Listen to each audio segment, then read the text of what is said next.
Essay Quaid-e-Azam Muhammad Ali Jinnah. Quaid-e-Azam Muhammad Ali Jinnah was a brilliant lawyer and politician who founded Pakistan.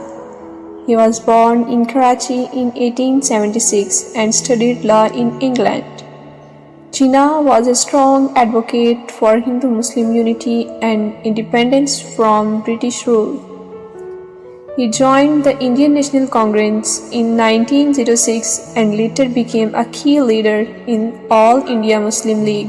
Jinnah's vision for a separate homeland for Muslims became a reality with the creation of Pakistan in 1947. He was a skilled orator and a persuasive politician who brought people together.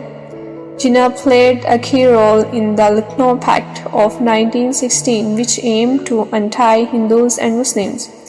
He was a strong supporter for women's rights and education. Jinnah's leadership and diplomacy helped to establish Pakistan as a sovereign nation. He served as the first Governor General of Pakistan from 1947 until his death in 1948. Jinnah's legacy continues to inspire and unite the people of Pakistan.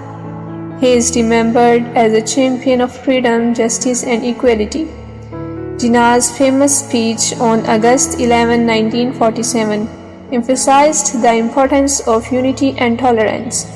He believed in the power of education and knowledge to transform society. Jinnah's vision for Pakistan was one of peace, prosperity, and progress for all citizens. Thanks for watching.